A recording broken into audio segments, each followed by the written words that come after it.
So hello everyone, আসসালামু আলাইকুম। কেমন আছো সবাই? আশা করি সবাই ভালো আছো, সুস্থ আছো। সুরাইনিয়াস ফ্যামিলি ব্লগে সবাইকে স্বাগতম। আমি আজকে ব্লগটি দুপুর থেকে শুরু করছি। এই তো অনেকগুলো ডিম নিয়ে আসছিল, মানে 1 ডজন ডিম ছিল, তো খেতে খেতে কমে গিয়েছে। আর এই ডিমটা কিন্তু ফাটা ছিল, আগে খেয়াল করিনি। তো এটাকে একটু আলাদা করে রাখছি আমি। যদি ভালো থাকে তাহলে তো ভেজে খেয়ে ফেলবো, আর যদি ভালো না থাকে তাহলে তো এটা ফেলেই দিতে হবে। তো আমার যে সকল মিষ্টি আপু এবং ভাইয়ার এই মুহূর্তে আমার ভিডিওটা ওয়াচ করছো, লাইক করতে ভুলে গিয়েছো, তারা ছোট্ট করে একটা লাইক করে দিও। আর যারা প্রথমবার আমার চ্যানেলটা ভিজিট করছো, যদি ইচ্ছে করে তাহলে আমার চ্যানেলটাকে সাবস্ক্রাইব করে দিও, অল বাটন প্রেস করে দিও, যাতে আমি ভিডিও আপলোড করার সঙ্গে সঙ্গে তোমাদের কাছে নোটিফিকেশন চলে যায় এবং তোমরা তোমাদের সুযোগ সময় মতো দেখে নিতে পারো। তো যেটা বলছিলাম, তো ডিমগুলাকেই তো আমি পরিষ্কার করে রাখতেছি, কারণ ডিমগুলা নিয়ে আসছে একদিন আগে, ফ্রিজে রাখা হয়নি, বেজে টেজে কিন্তু কয়েকটা খাওয়া হয়ে গিয়েছে। তো যাই হোক, এখানে হচ্ছে একটা ডিম কিন্তু সিদ্ধ করা আমার বেবি এগুলোর সাথে অ্যাড করে দিয়েছে। এদিকে কিন্তু আমার বেবিকে গোসল টোসল করে দিয়েছি। আর এখন হচ্ছে সে মানে চকলেট খাবে, তো কয়েকটা আমি খুলে দিয়েছি, কারণ দুপুরের টাইমটাতে আমার পাগল বাচ্চাটাকে আমি একদমই মানে বিরক্ত করতে চাই না। কারণ ও দেখা যায় ও যদি রাগ হয়ে যায় বা অভিমান করে তাহলে কিন্তু রান্না বান্না একদমই করতে পারবো না। তবে মাশাল্লাহ আমার বেবিটা কিন্তু ভীষণ লক্ষ্মী, মানে ভীষণ বলতে কি বলবো তোমাদের, ভীষণ বললে কম হয়ে যাবে, অনেক বেশি লক্ষ্মী। না হয় ওকে একা মানুষ করতে আমি পারতাম না। তো আমি কয়েকটা চকলেট খুলে দিয়েছি, আর বাকিটা বললাম যে বাবা রেখে দাও, ওইগুলো পরে খেয়ে নিও তুমি, এখন যদি সবগুলো নষ্ট করো তাহলে তো আর খাওয়া হবে না খুললে। তো আমার বেবিটা কিন্তু মেনে নিয়েছে আমার কথা। টিভি ছেড়ে দিয়েছি, টিভি দেখবে আর ও খাবে। আর এদিকে কিন্তু আমার রান্না বান্না পড়েই আছে, আর আমি হচ্ছে আজকে মাছ রান্না করব। এটা হচ্ছে রিঠা মাছ। নর্মালি এই মাছটা কিন্তু অনেকদিন যাবত আমাদের বাসায় আনা হয় না, তবে নদীর মাছের মধ্যে রিঠা মাছ কিন্তু প্রচুর তেলযুক্ত মাছ। তৈলাক্ত মাছের তালিকায় কিন্তু রিঠা মাছও রয়েছে, কারণ এটা কিন্তু ব্যাপক তেলযুক্ত মাছ, যেটা বলছিলাম। আর এই মাছে সাধারণত ওমেগা 3 রয়েছে। এই মাছ কিন্তু ওমেগা 3 ফ্যাটি অ্যাসিডের চমৎকার উৎস, আর এটা কিন্তু হৃদরোগেও প্রতিরোধ করে থাকে। তো আজকে হচ্ছে আমি রিঠা মাছে রান্না করছি। এদিকে হচ্ছে আমি এই তো পেঁয়াজটা একটু ভেজে নিচ্ছিলাম তেলের মধ্যে। তো আমি কিছু তথ্য আমি যা জানতাম তোমাদের সঙ্গে শেয়ার করলাম। আমার তথ্যগুলো ঠিক আছে কিনা চাইলে কমেন্ট করে জানাতে পারো। আর এদিকে ঢ্যাঁড়স নিয়েছি, ঢ্যাঁড়স ভাজি করব আজকে। তো আমি কিন্তু হচ্ছে নর্মাল গ্যাসের চুলা এবং সিলিন্ডার দুইটাই ইউজ করছি, কারণ যাতে তাড়াতাড়ি রান্নাবান্না হয়ে যায়। বিকালে একটু বের হব, একটা আপুর বাসায় যাব, তো এটার জন্যই একটু তাড়াতাড়ি করে রান্নাবান্না করা। তো আপু বলতে হচ্ছে আমরা যে বাসায় আগে ভাড়া থাকতাম ওনাদের বাসায় যাব। ওনাদের সঙ্গে আমাদের ভীষণ ভালো সম্পর্ক, প্রায় 15-2 বছরের মতো ওই বাসায় ছিলাম। আর এখানে কিন্তু রাইট নাও আমি যে বাসায় আসছি এখানে কিন্তু 2 বছর প্লাস হয়ে যাচ্ছে, তারপরেও কিন্তু ওনাদের সঙ্গে আমাদের বেশ ভালো সম্পর্ক রয়েছে। মানে কিছু কিছু সম্পর্ক এরকম থাকে, ব্লাড কানেকশন না থাকলেও কিন্তু সম্পর্কের মূল্যায়নটা অনেক বেশি থাকে। তো এনিওয়ে এদিকে আমি ঢ্যাঁড়স ভাজি করছি। আর ঢ্যাঁড়সের উপকারিতা সম্পর্কে কিন্তু আমাদের কম বেশি সবারই জানা আছে। ঢ্যাঁড়সে vitamin A, C, potassium, calcium এবং ফোলেটে ভরপুর সবজি বলা যেতে পারে। যাদের কোষ্ঠকাঠিন্য সমস্যা আছে তারা কিন্তু ঢ্যাঁড়স খেতে পারেন প্রচুর পরিমাণে। আর ঢ্যাঁড়স কিন্তু ওজন কমাতেও সহায়তা করে। আর ডায়াবেটিক্সের জন্য কিন্তু অনেক উপকারী একটা সবজি। অনেকেই হয়তো আমরা ঢ্যাঁড়সের সবজি খেতে চাই না, বাট এটা থেকে কিন্তু আমাদের অজান্তেই আমরা অনেক স্বাস্থ্য উপকারিতা পেতে পারি বা পেয়ে থাকি। তো এদিকে হচ্ছে আমি মাছটাও তো বসাবো, আমার পেঁয়াজটা কিন্তু মোটামুটি ভাজা হয়ে গিয়েছে, আর আমি মশলাটাও এখন এটার মধ্যে কষিয়ে নেব। লাইনের গ্যাসে কিন্তু একদমই মানে চুলা জ্বলছেই না, খুবই অল্প অল্প করে হচ্ছে। তার মধ্যে কিন্তু আমি পাতলা একটা হাঁড়িতে বসিয়েছি যাতে তাড়াতাড়ি হয়ে যায়। নর্মালি স্টিলের মানে হাঁড়িগুলো যেহেতু একটু পাতলা টাইপের হয়, এটা কিন্তু তাড়াতাড়ি গরম হয়ে যায়, তাই এটাতেই বসিয়েছি। আর এদিকে সিলিন্ডারে কিন্তু আমি ঢ্যাঁড়স ভাজি করে নিচ্ছি। পার্সোনালি ঢ্যাঁড়স ভাজি খেতে কিন্তু আমার খুব একটা খারাপ লাগে না, তো ভালোই লাগে। আর এই তো মাছগুলো আমি কষিয়ে রান্না করব। নর্মালি একটু কষিয়ে রান্না করলেই কিন্তু রিঠা মাছ ভালো লাগে, ভেজে রান্না করলেই ভালো লাগে আমার কাছে মনে হয়। তো আমি এটা ভাজবো না, নর্মালি কিন্তু আর মাছও আমি ভেজে রান্না করি না, এভাবে কষিয়েই নেই। তো এটাকে প্রায় 10-12 মিনিটের মতো কষিয়ে দেন উঠিয়ে রাখবো। তো এই তো যেহেতু চুলার আঁচ একদমই অল্প, তো আমাকে একটু সময় নিয়ে কিন্তু এই কাজটা করতে হবে, কারণ অন্য কোনো ওয়ে নাই। কারণ যেহেতু আগুন উঠছে না, বাড়ছে না, আর তো কষাতে হবে। যাই হোক, এই তো আমি একটু কষিয়ে নিচ্ছিলাম। তো কষিয়ে এটাকে উঠিয়ে নেব। মোটামুটি 10 থেকে 12 মিনিট কষিয়ে নিয়েছে। মাছটা কিন্তু আমার প্রায় 60-70% সিদ্ধ হয়ে গিয়েছে। তো এখন হচ্ছে আমি একটা বাটির মধ্যে তুলে নেব। আর আমার একটু অসুবিধা হচ্ছিল মানে তুলতে, কারণ হচ্ছে এই খুন্তিটা একদম এত বেশি অয়েলি হয়ে গিয়েছে, আমি উঠাতে পারছিলাম না। তো ভাবলাম ঠিক আছে আরও 2-1 মিনিট থাকুক, দেন হচ্ছে তুলে নিচ্ছি। আর এদিকে কিন্তু আমার ঢ্যাঁড়স ভাজিটাও প্রায় হয়ে গিয়েছে। নর্মালি ঢ্যাঁড়স ভাজি কিন্তু আমার কখনোই বিজল বিজল হয় না, আর এরকম হলে কিন্তু আমি একদমই খেতে পারি না, আমার ভালো লাগে না। আমি সবসময় একটু ঝরঝরা টাইপের ঢ্যাঁড়স ভাজি পছন্দ করি। তো এই তো এবার কিন্তু ফাইনালি হয়ে গিয়েছে মানে মাছগুলা, তো আমি একটু উল্টে দিচ্ছিলাম। তো তো উল্টে পাল্টে তারপরে হচ্ছে এটাকে উঠিয়ে নেব একটা বাটির মধ্যে। দেন হচ্ছে আজকে যেহেতু আমি রিঠা মাছ পটল দিয়ে রান্না করব, কারণ অন্য কোনো সবজি আমার বাসায় ছিল না মাছ রান্না করার মতো। যা সবজি ছিল সেগুলো ভাজি খাওয়া সবজি, মানে ঝোল খাওয়ার মতো সবজি ছিল না। তো এটার জন্য আমি পটল দিয়ে রান্না করব। আর যেহেতু আমার বেবি আছে, তো আমি একটু পাতলা ঝোলের তরকারিটাই রান্না করার চেষ্টা করি, কারণ ভুনা তরকারি খেলে গ্যাসের প্রবলেম হয়ে যায়। আর নর্মালি আমার কিন্তু গ্যাস থেকে প্রচুর সমস্যা আছে। পটল এমন একটা সবজি, এটা কিন্তু আমাদের স্বাস্থ্যের জন্য খুবই উপকারী। সবচেয়ে বড় কথা হচ্ছে যাদের ডায়াবেটিক্স রয়েছে তাদের কিন্তু মানে যেহেতু এটার মধ্যে ফাইবার আছে, ডায়াবেটিক্স নিয়ন্ত্রণে অনেক বেশি সহায়তা করে থাকে। রোগ প্রতিরোধ ক্ষমতাও বাড়িয়ে থাকে, ওজন নিয়ন্ত্রণে রাখে, রক্ত পরিষ্কার রাখে, ত্বক ভালো রাখে। মানে পটলও কিন্তু আমাদের শরীরের জন্য অনেক বেশি ভালো। তবে সবচেয়ে বড় কথা হচ্ছে সবুজ সবজি, শাক সবজি যাই বলো না কেন আমাদের শরীরের জন্য ভীষণ ভালো। তবে আমার মনে হয় মানে মাছ তরকারি থেকে সবজি খাওয়াটাই বেশি ভালো। তবে মাছ ছাড়া তো খেতেই পারি না। যাই হোক, এদিকে আমার রান্নাটা কিন্তু হয়ে গিয়েছে। আসো আসো আসো আসো আসো মাম্মি। এই তো আমরা কিন্তু দুজনে রেডি হয়ে গিয়েছি আবার। তো কোথায় যাচ্ছি বলো তো তোমরা? প্রতিদিন শুধু বাইরে যাই আমরা মা মেয়ে, তাই না? আজকে হচ্ছে যাচ্ছে একটা আপুর বাসায়। মানে আপুর বাসা বলতে হচ্ছে আমরা ওনাদের বাসা ভাড়া থাকতাম, প্রায় 2 বছরের মতো ভাড়া ছিলাম। দেন ওখান থেকে কিন্তু 2 বছর ধরে এই বাসায় চলে আসছি, রাইট নাও যে বাসায় আমি আছি। কিন্তু ওনাদের সঙ্গে আমাদের খুবই ভালো সম্পর্ক, মানে খুবই ভালো বলতে অনেক বেশি ভালো সম্পর্ক। কিন্তু অনেকদিন ধরে যাচ্ছি না, এর মধ্যে আপুটা আসছিল। তো এই তো বলছি যাবো যাবো করে যাওয়া হচ্ছে না। তো কল দিয়েছিল আমাকে যাওয়ার জন্য, আসলে সময় না পাচ্ছিলাম না। তো গতকালকে যাওয়ার কথা ছিল, আর গতকালকে তোমরা দেখেছো আমি একটু কেনাকাটা করতে গিয়েছিলাম, তো আর যাওয়া হয়নি। দেন রাতেবেলা ফোন দিয়েছে কেন যাইনি, তো আজকে যাচ্ছি ফাইনালি। আসলে সারাদিন শেষে না দেখা যায় বিকালবেলা একটু রেস্ট নিতেই ভালো লাগে, যাওয়া হয় না। আর এই যে আমার ছোট্ট প্রিন্সেসও কিন্তু রেডি হয়ে গিয়েছে। আজকে আমরা ম্যাচিং ম্যাচিং পরেছি মা মেয়ে, ব্ল্যাক কালার। মামি হাই বলো। হাই। এই তো আমার বেবি হাই বলে দিয়েছে। আর আমি কি কি কিনেছি তোমাদের তো দেখিয়েছি। এই তো ব্রেসলেটটা কিন্তু অলরেডি আমি পরেই আছি, আর কানের দুলটাও কিন্তু পরে আছি। তো সব কিছু মিলিয়ে ভালো ছিল। আর কালকে রাতে আসছি, আসার পর অনেকটা লেট হয়ে গিয়েছিল বাইরে থেকে আসতে আসতে। তো এই জন্য আর কালকে কোনো ভিডিও বানাইনি, রাতে ঘুমিয়ে পড়েছিলাম, ফ্রেশও হইনি, এত বেশি টায়ার্ড ছিলাম। এমনিতেও কয়েকদিন ধরে আমার শরীরটা খুব বেশি একটা ভালো নয়, সব কিছু মিলে মানে ক্লান্তি থাকে শরীরে সবসময়। তো যাই হোক, এই তো যাচ্ছি আপুর বাসায়। দেন তোমাদের সঙ্গে তো শেয়ার করবো আমার বেবির অ্যাক্টিভিটিস, ইভেন অনেকদিন পরে যেহেতু যাচ্ছি। তো ঠিক আছে, তাতে সবাইকে বের হচ্ছি, এখন বের হচ্ছি। আর আমার বেবিটা কিন্তু অলরেডি দরজার সামনে এসে দাঁড়িয়ে আছে। যেহেতু আমরা দরজার সামনে, কিন্তু অন্ধকার। এখন হচ্ছে আমরা বের হচ্ছি। চলো চলো চলো শোনো, চলো।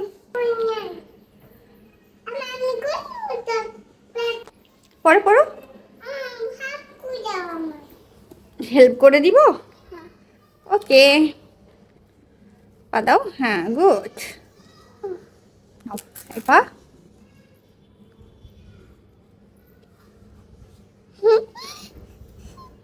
চলো, হয়েছে।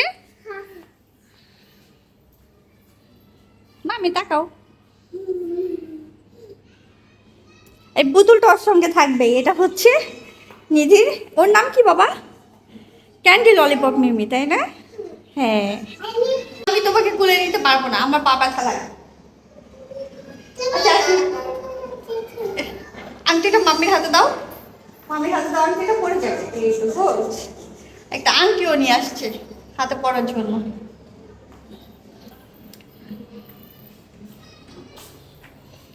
আচ্ছা, এসে আপুর বাসা আমরা কদিন পরেই যাবো। চলো চলো, যাবো তো। না এটা না, সামনে সামনে হাঁটো। ও ওই সাইড ভাঙে ফেলবে, এই ডেভেলপারের দিয়ে দিচ্ছে মনে হয় না। মা এটা ললিপপ খাবা? আচ্ছা আচ্ছা ঠিক আছে, তুমি দাঁড়াও, চুপ করে দাঁড়াও, বুঝেছো? হ্যাঁ চলো চলো, এদিকে এদিকে এদিকে এদিকে। হুম,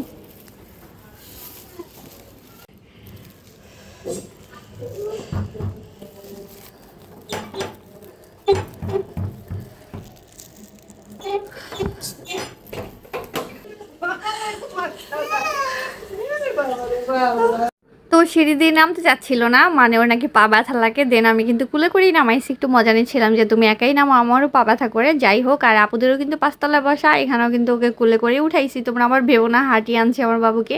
আর সাইডে হচ্ছে কাজ চলতেছিল, মানে বাসা ভাঙতেছিল, ডেভেলপারকে দিয়ে দিছে। রাস্তা এত নোংরা ছিল গলি টলি, তাই আর বাবুকে হাঁটতে দেয়নি, কুলে করে উপরে নিয়ে আসছি। তো ও হচ্ছে আমার বান্ধবীর বাসায় যাওয়ার জন্য পাগল হয়ে গিয়েছে। ওটা আমাকে জিজ্ঞেস করতেছিল আমরা কবে যাব আন্টির বাসায়। তো আমি বললাম ঠিক আছে, আমরা খুব তাড়াতাড়ি যাবো ইফসাদের বাসায়। তো অনেক প্রশ্ন করার পরে এই তো আমি তাকে উত্তর দিচ্ছিলাম, আর আমাকে জিজ্ঞেস করতেছিল কোন ঘরটা আমি কিভাবে খুঁজে পাবো। তো যাই হোক, আমরা করুন না।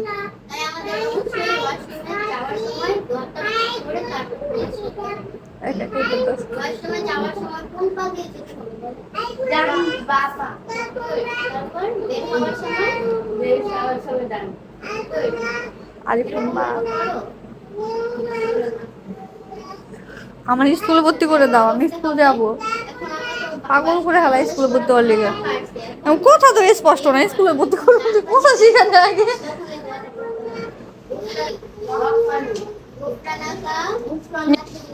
না না ম্যাডাম কই নাই।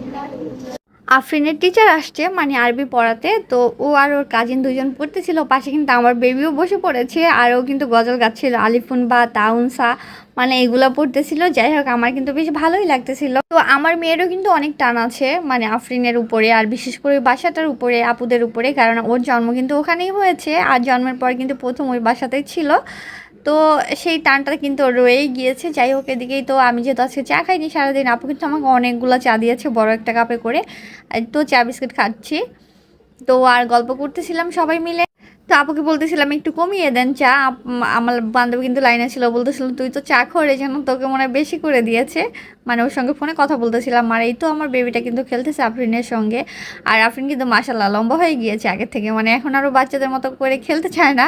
আগে গেলে কিন্তু প্রচুর খেলতো ওরা সবাই মিলে। আর ওর কাজিনের নাম হচ্ছে নেহা, মানে আমার নামই নাম। তো যাই হোক, সবাই মজা করছিল, ওরা লুকোচুরি খেলছিল, আর আমি একটু ওদের দুষ্টু মিষ্টু ভিডিওগুলো বানাচ্ছিলাম। তো এই তো ওরা কিন্তু খাটের নিচে লুকিয়েছিল, আর আমার বেবি বলতেছিল আমি পেয়ে গেছি, তোমাদের পেয়ে গেছি, তাড়াতাড়ি বের হও। তো ওরা খেলছিল, আমার কিন্তু বেশ ভালোই লাগছিল, আমি আর আপু গল্প করছিলাম। তো এই তো আমাদের কিন্তু নর্মালি দেখা যায় কি খুব একটা যাওয়া হয় না এখন, আগে কিন্তু অনেক যেতাম। আর তখন আফরিনের স্কুলে অত চাপ ছিল না, আপু আসতো। আর এখন আমারও কিন্তু যাওয়া হয় না ওইভাবে, দেখা যায় বিকাল টাইমটা হচ্ছে বেবি ঘুমিয়ে থাকে, আর যখন উঠে তখন যাওয়া যায় না। তো সারাদিন শেষে একটু রেস্ট নিতেও ভালো লাগে, সব কিছু মিলিয়ে না অনেক দিন পর পরই যাওয়া হয়। তো এই তো দেখো কীভাবে বের হচ্ছে নেহা। তো আমি যে ভিডিও করতেছিলাম ও কিন্তু প্রথম খেয়াল করেনি, পরে খুব লজ্জা পেয়েছে। আর আফরিন তো ভিডিও করা দেখে মানে লজ্জা আবার ঢুকে গিয়েছে ভিতরে, কারণ ও জানে আন্টি দুষ্টামি করে কিন্তু এই ভিডিওগুলো আর কাটবে না, রেখে দিবে। তো এটার জন্য যাই হোক, দেন ওরা খেলছিল আর আমরা গল্প করছিলাম। আর আমার বাচ্চাটাও কিন্তু ভীষণ খুশি, কারণ আফরিনকে পেলেও এমনিতেও খুশি হয়ে যায়। তো ওই তো ওদের কিন্তু খেলা চলছে, আর এইদিকে কিন্তু আমাদের আরও সুন্দর কিউট একটা বাবু আছে। তো ওই বাবুটাকে আসতে বলছে, মানে আফরিনের হচ্ছে কাজিন নেহার বোন। তো গল্প করতে করতে একটা পর্যায়ে দেখলাম ওরাও কিন্তু চলে আসছে। আর আমি এদিকে আমার বেবির সঙ্গে একটু দুষ্টামি করতেছিলাম যে তুমি তো অনেক খেলেছো, গেমে গিয়েছো, আসো তোমাকে একটু ভিডিও করে দেই। তো বলে এখন না মাম্মি, এখন আমি খেলতেছি, পরে বানাইও, বাসায় যেয়ে বানাইও। মানে আমার বেবি কিন্তু দেখছো ভিডিওর মধ্যে ও ডান্স করতেই থাকে, খুব দুষ্টুমি করে। যাই হোক, আর এই তো কিউট বেবিটা দেখো চলে আসছে, মাশাল্লাহ মাশাল্লাহ। বাবুটা কিন্তু যথেষ্ট লক্ষ্মী, বসে কিন্তু আমাদেরকে তাকিয়েছিল, কারণ আমি ক্যামেরা ধরে রাখছিলাম ওর দিকে, ও কিন্তু একদম চোখ নামাচ্ছিল না ক্যামেরা থেকে। সব বাচ্চাগুলো এরকম তাই না? আমার মনে হয় কারোর মোবাইল পেলে তাকিয়ে থাকে। আমার ছোট্ট প্রিন্সেসও কিন্তু ছোটোবেলায় মোবাইল দেখলে তাকিয়ে থাকতো, মানে সেলফি তোলার জন্য। তো এই তো আমার বেবি কিন্তু আদর করে দিচ্ছে ওকে। আমি বললাম তুমি কি বেবিকে নিতে চাও? বললো না মাম্মি নিব না। দেন আমার কানে কানে বলতেছে যে লুকিয়ে লুকিয়ে নিয়ে যাব বাসায়। তো ওর খুব পছন্দ হয়েছে, তাই লুকিয়ে লুকিয়ে নিয়ে যাবে, কারণ জানে এইভাবে বললে ওর মাম্মি দিবে না। তো ওকে কুলে নিয়ে আমি ছোট্টবেলা সেই নিধির কথা মানে ভাবতেছিলাম, কারণ নিধি কিন্তু এরকমই ছিল। আর এই খাটে নিধি অনেক খেলতো, আপুর এখানে সে আর খাটের সাথে বাড়ি খাইতো, কপালটা একদম আলু আলু হয়ে যেত। তো সবাই গল্প করতেছিলাম বেবিকে কোলে নিয়ে। আর এদিকেই তো আরও নাস্তা কিন্তু নিয়ে আসছে ভাইয়া, মানে এখানে হচ্ছে পুরি নিয়ে আসছে। তো এখন আমরা সবাই মিলে পুরি খাবো, যেহেতু চা বিস্কুট খেয়েছি, তারপরে কিন্তু আর খাওয়ার মুড ছিল না আমার, তবু সবাই মিলে একসঙ্গে খাচ্ছি।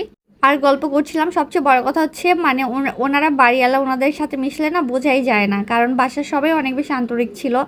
আর আমরা ওখান থেকে মানে আমাদের যেহেতু এক রুমে হচ্ছিল না, আমাদের একটু বড় বাসা দরকার ছিল, বেবি ছোট ছিল, সব কিছু মিলিয়ে বাসাটা মানে ছেড়ে দিয়েছিলাম, কারণ তখন কিন্তু আমরা এক রুমে থাকতাম। তো যাই হোক, এটার জন্য না হয় কিন্তু ওদের বাসাতেই আমাদের থাকা হতো। তো এই নিয়ে কোনো ব্যাপার না, দূরত্ব যতই হোক ভালোবাসা কিন্তু থেকেই যায়, বিষয়টা ওরকমই একটু।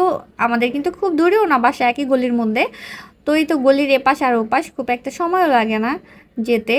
যাই হোক, এই তো আমরা কিন্তু চলে আসছি, কারণ অনেকটা রাত হয়ে গিয়েছে, 9:30 মতো বাজে। তো এখন বাসায় চলে যাচ্ছি। আমার বেবি কিন্তু ওই গলিটা হেঁটে হেঁটেই যায় ও সব সময়। আর হেঁটে হেঁটে যেয়ে কিন্তু এই তো তার মামার দোকানে সে আটকে যায়, মানে দোকানের মধ্যে ওই তো উঠবে, বসবে, দেন কিছু খাবার দাবার নিবে, দেন আবার চলে আসবে। তো আজকে বলছিলাম, বাবা আমার কাছে কিন্তু টাকা নেই, অনেকগুলো খাবার তোমাকে যাওয়ার সময় কিনে দিয়েছি, এখন আর দিতে পারবো না, যে কোনো একটা বা দুইটা খাবার নিও। তো আমার মেয়েটা কিন্তু মাশাল্লাহ আমার কথা শুনেছে, ও একটা দুইটার বেশি আর নেয়নি, বায়নাও করেনি আজকে। তো ওঠার সময় কিন্তু ও একাই উঠতেছিল, তো আমি বললাম আমার কুল আসো, পড়ে যাবে। তো বললো না মাম্মি এখন আর পড়বো না, তুমি তো আমাকে একবার নিয়েছো, আমি একবার একা একা উঠবো, মানে একবার নিয়েছি এই জন্য একা একা আরেকবারও উঠবে। তো যাই হোক, আমার বেবি কিন্তু উঠে চলে আসছে। তো এই তো আসার পরে হচ্ছে মানে অবস্থা যা হয় আর কি, 5 তলায় ওঠার পরে ঘেমে টেমে অবস্থা খারাপ হয়ে গিয়েছে। আর নিজের বাবা এখনও আসেনি, নর্মালি কথা ছিল ওর বাবা আমাদেরকে নিয়ে আসবে, বাট ও কিন্তু ফ্রেন্ডদের সঙ্গে গল্প করছে, মানে আড্ডা দিচ্ছে, এই জন্য ওর লেট হবে, আর তাই আর আমি ওয়েট করিনি ওর জন্য। তো এই তো অবস্থা কি দেখতেই তো পাইছো, মানে সেই বিকালে গিয়েছি, একদম 9:30 বাজে আসছি, গল্প টল্প করে ঘুরে টুরে। তো যাই হোক, রাতে কিন্তু আর ওইভাবে খাবার দাবার খাওয়া হবে না, কারণ আমার হাজব্যান্ড আগেই ফোন দিয়ে বলে দিয়েছিল ও ওর ফ্রেন্ডদের সঙ্গে আজকে খাবে। আর আমি জানি ফ্রেন্ডদের সঙ্গে হইলেও ফ্রেন্ডদের সঙ্গে তো খেয়ে আসবে, এটাই স্বাভাবিক। তো বললাম ঠিক আছে, আমার জন্য কিন্তু 2টা রুটি নিয়ে আসো, তাহলে ভাত তো খাবো না রাতে। আর আমার বেবির হাতে কি যেন হয়েছে, ওর নাকি এই নখটা খুব জ্বালা করছিল। তো অনেকক্ষণ পানি দিয়ে দিলাম, কিন্তু বেবিটা মানে একদমই স্বস্তি পাচ্ছিল না, কান্না করছিল যে মাম্মি আমার হাত পুড়ে যাচ্ছে। তো আমি থিঙ্ক করলাম হয়তো বা কোনো মরিচ টরিচ লেগেছিল, মরিচের বিচি ওর হাতে, এটার জন্য এই অবস্থাটা হয়েছে। তো তাতে মানে তার হচ্ছিল না পানি, তো তার নাকি ব্যান্ডেজ করলেই নাকি ভালো হয়ে যাবে। দেন আমি কিছুক্ষণ পানি দিয়ে তারপরে হচ্ছে বললাম ঠিক আছে তোমাকে ব্যান্ডেজ করে দিব, তুমি আর একটু ওয়েট করো, কারণ ও তো বুঝতে পারছিল না, পানি দিলেই হয়তো ওর ভালো লাগবে। তো যাই হোক, এই তো হাতটাকে মুছিয়ে দেন হচ্ছে অন টাইম যে ব্যান্ডেজগুলো ওইগুলো লাগিয়ে দিয়েছি, এখন কিন্তু সে কমফোর্টেবল আছে খুব, মানে তার মনে হচ্ছে সে খুব ভালো আছে, কারণ ব্যান্ডেজ করেছে, তার ব্যথা চলে যাবে। তো যাই হোক, এই তো আমার হাজব্যান্ড কিন্তু আমার জন্য পরোটাও নিয়ে আসছে, মানে রাতে খাবারের জন্য, আর ও যেহেতু বাইরে খেয়েছে, আর বেবির খাবারটা রয়েছে, বেবিকে একটু ভাতই খাইয়ে দিব, যতটুকু ভাত আছে বেবির হয়ে বেশি হয়ে যাবে। তো রাতের খাবার দিয়ে কিন্তু আজকে ব্লগটা শেষ করছি, আর বড় করবো না। আল্লাহ হাফেজ সবাইকে, সবাই ভালো থেকো।